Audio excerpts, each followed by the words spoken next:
Et bonjour mon cher Thomas Rano. Et bonjour mon cher Maxime, bonjour à tous. Comme tous les week-ends après le journal de 8h, la revue de presse nationale avec ce matin un commencement, le journal Le Monde et ce constat à la une qui concerne l'activité industrielle du pays, de moins en moins d'usines, mais paradoxalement plus d'investissements. Ouais, c'est une dynamique qui semble arriver à bout de souffle, effectivement, celle des créations d'usines qui a été pourtant bien entamée ces dernières années.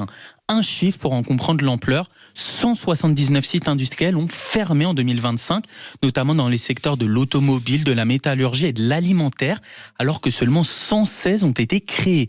Et pourtant, c'est tout le paradoxe. 2025 a enregistré un record d'investissement avec 125 milliards d'euros annoncés. Mais bon, pas de raison de s'enflammer, plus de la moitié, 67 milliards, concerne des centres de données concentrés sur une poignée de grands projets. Avec assez peu d'emplois. Ouais, voilà, qui en réalité génère assez peu malheureusement. La part de l'industrie, Maxime, dans la production intérieure brute est passée sous la barre des 10%. C'est plus du double en Allemagne et en Italie. La capacité productive de la France continue donc de s'affaiblir, ce qui forcément fragilise la compétitivité et la souveraineté économique du pays. On rappelle qu'Emmanuel Macron avait promis de monter un taux de 15% à l'horizon 2035. Malheureusement, on en est loin avec une dynamique qui va donc plutôt dans le sens inverse. Et puis du côté du Figaro, une alerte dans le même esprit, ça nous occupera à partir de 8h30 avec nos débatteurs et vous, auditeurs au 0826 300 300. Le titre est sans appel, Thomas. Agriculture, la France a perdu sa souveraineté alimentaire.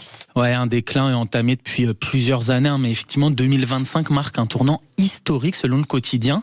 Pourquoi ? Parce que le solde des produits agricoles tricolores est devenu négatif en fin d'année à hauteur de 300 millions d'euros. En clair, la France importe désormais davantage de produits agricoles qu'elle n'en exporte. Une situation inédite pour un pays longtemps considéré comme une puissance agricole. Pour le président de la coopération agricole, Dominique Chargé, qui s'exprime dans les pages du journal, c'est tout simplement le résultat de contraintes de production que la France s'est auto-imposées. Des contraintes qui vont des coûts de production jusqu'aux contraintes administratives et réglementaires qui traversent toutes les filières. Pour inverser la tendance, il propose un New Deal productif sur 5 ans pour, je cite, retrouver notre place, autant dans l'assiette des Français que sur les marchés internationaux. Un New Deal qui passe notamment par la question de l'eau.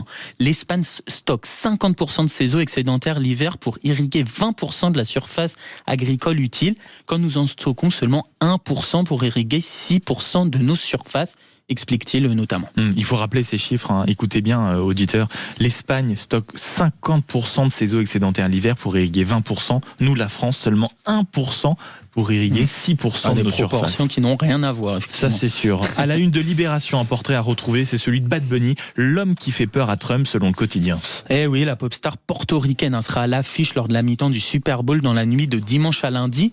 C'est la finale du championnat de football américain et surtout l'événement sportif le plus regardé à la télévision aux États-Unis et l'un des événements sportifs les plus suivis au monde.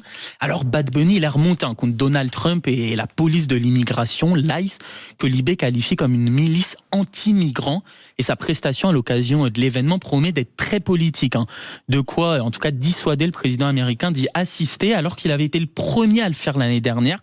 Il sait que le match de la popularité est plié. Ses conseillers l'ont mis en garde sur le risque d'être copieusement hué là où Bad Bunny devrait être acclamé, révèle le journal, qui note que si tout cela peut paraître anecdotique, en réalité, ce match entre les deux hommes dit tout de l'atmosphère délétère qui règne aux États-Unis. On finit avec un mot de sport pour la transition avec le journal des sports qui arrive juste après, mon cher Thomas. Eh oui, puisqu'hier marquait le lancement des JO d'hiver Milan-Cortina dans le nord de l'Italie. C'est vrai que ce n'est pas la même hype que ceux d'été, on va pas se mentir, on n'en parle pas tellement d'ailleurs, mais ça fait la une du journal L'Équipe. La ruée vers l'or, titre le quotidien sportif.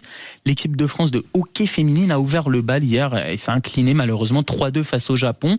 Les épreuves de ski alpin débutent aujourd'hui avec des Français qui se présentent en solides outsiders selon L'Équipe. Et vous parliez de la une de Libération consacrée au rappeur Bad Bunny. Pour ceux qui ne connaissent pas, Bad Bunny, c'est ça.